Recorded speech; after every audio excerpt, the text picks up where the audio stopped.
많은 사람들을 위해 더 좋은 뉴스를 전달하겠습니다. 지식교양 전문 채널 시선뉴스입니다. 안녕하세요. 건강프라임 이승재입니다. 말을 많이 하는 직업을 가졌거나 노래를 부르는 것이 직업인 가수들. 이들이 자주 겪는 질병이 있죠. 바로 성대결절인데요. 오늘 건강프라임에서는 목을 많이 사용하는 사람들이 자주 걸리는 성대결절에 대해서 알아보려고 합니다. 성대는 우리가 소리를 낼 때 적절하게 움직여서 발성을 가능하게 해주는 근육 조직입니다. 여기서 성대결절을 쉽게 설명하면 성대에 굳은 살이 생기는 것을 말하는데요. 우리가 철봉을 많이 하면 그 손 부위에 굳은 살이 생기듯 목을 많이 사용하거나 그 외 여러 가지 원인으로 성대에 상처가 나고 굳은 살이 생기는 것을 성대결절이라고 하는 겁니다. 그리고 성대결절이 올 경우 주로 목소리 변성과 음이탈 증상이 나타나게 되죠. 그렇다면 평소에 대화를 나눌 때 음이탈이 잦은 사람은 성대결절을 의심해 볼 수 있는 것일까요? 일반인들이 일반적인 대화를 하면 이제 목이 가라앉고 얘기를 조금 많이 하면 이게 이렇게 삑사리가 나고 그런 경우에는 물론 성대결절일 수도 있지만 그런 경우에는 성대 염증, 후두염일 가능성이 더 많고요. 그런 경우는 이제 후두를 한번 관찰을 하는 게 직접 관찰을 해서 아주 간단하게 그냥 후두 내시경은 뭐 진짜 말 그대로 뭐 5초도 안 걸리게 넣었다 빼면 바로 성대가 관찰되기 때문에 거기서 결절이 있는지 없는지 후두염이 있는지 없는지 관찰이 되기 때문에 그거는 반복해서 일상적인 대화에 음이탈이 있는 경우는 이비인후과 진료를 보시는 게 좋을 것 같습니다. 성대결절을 야기하는 원인들에는 어떤 것들이 있는지 알아볼까요? 첫 번째 원인, 목소리의 오남용 및 과용입니다. 많은 분들이 가장 많이 알고 있는 원인이죠. 성대는 바람이 불면 팔랑거릴 정도로 굉장히 부드럽고 아주 미세한 점막입니다.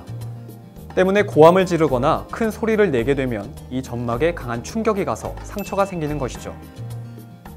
그리고 두 번째 원인은 과도한 카페인 섭취입니다. 위에는 식도와 경계를 지어주는 하부식도 괄약근이 있는데요. 이 괄약근은 위에 있는 음식물이 식도로 넘어가지 못하게 해줍니다.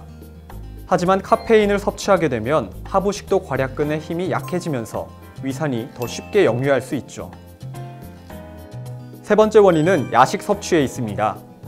보통 음식물은 섭취 후 3시간이 지나야 소장으로 내려가게 됩니다. 하지만 이 시간이 지나기 전에 눕게 되면 위산과 음식물이 후두까지 역류하게 되면서 성대에 안 좋은 영향을 미치게 됩니다. 즉, 야식을 먹게 되면 성대결절이 더 쉽게 걸릴 수 있다는 것이죠. 또한 과식이나 폭식은 위산을 과다하게 분비할 뿐만 아니라 복부 비만을 유발하기도 하는데요. 이 또한 성대결절의 원인이 될 수 있습니다. 복부 비만으로 인해서 복압이 올라가게 되면 위 속에 있는 음식물이 더 쉽게 역류할 수 있기 때문이죠. 마지막으로 술이나 담배, 그 중에서도 담배는 성대에 악영향을 미치는 가장 안 좋은 습관이라고 할 수 있습니다. 성대결절의 치료, 일반적으로 보존적 치료와 수술적 치료가 있습니다.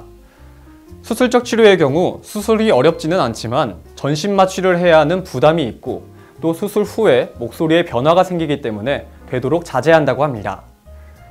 특히나 어린아이들의 경우 수술적 치료를 해도 말을 안 하도록 하는 것이 어렵고 또 재발이 쉽기 때문에 수술적 치료는 하지 않는다고 합니다.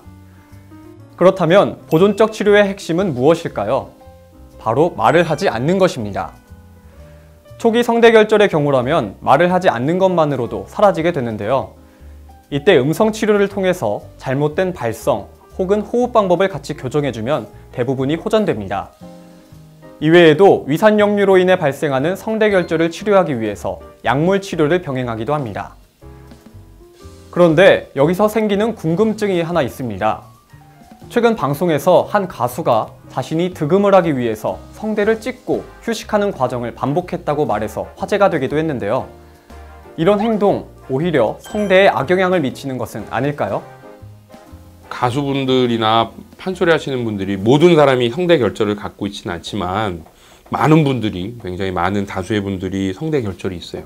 그거는 이제 노래 연습을 많이 하다 보면 어쩔 수 없이 자기가 갖고 가야 되는 짐이라고도 생각되는데, 판소리 하시는 분들은 그 폭포수에서 목소리 이렇게 뚫고 나가는 득음을 한다 그럴 때 그때마다 성대가 두꺼워지고 결절이 생기고 더 거기서 혈관이 터지면서 폴립이 생기고 그런 반복되는 과정을 통해서 그분들은 아예 성대가 그냥 두꺼워져 있는 거예요.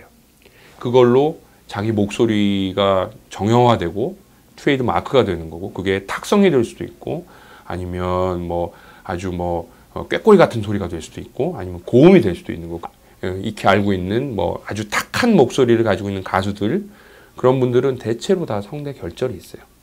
근데 그게 오히려 성대 결절을 수술해서 제거를 하면 목소리가 변해요. 변하면 그 사람 나름의 그런 목소리의 특징이 없어지기 때문에 그런 분들은 굳이 치료를 할 필요가 없죠. 성대는 사람에 따라 구조적 차이가 크지 않다고 합니다. 즉, 누구는 성대가 약하고 누구는 강하다고 할 수 없는 것이죠. 전문가들은 성대를 관리하는 가장 좋은 방법은 물을 마시는 거라고 얘기하는데요. 성대를 촉촉하게 유지하면서 떨릴 때 훨씬 부드럽게 해주기 때문이죠. 그리고 자신의 목소리를 잘 파악해서 무리하게 목소리를 내지 않는 것도 성대 건강을 지키는 방법 중 하나라고 조언했습니다. 야식 먹지 않기, 과식이나 폭식하지 않기, 카페인 섭취를 줄이고 흡연하지 않기, 모두 건강한 성대를 만들기 위한 길입니다. 건강프라임이었습니다. 건강프라임에서는 질병에 대한 여러분의 사연이나 의견을 받습니다. 많은 제보 바랍니다.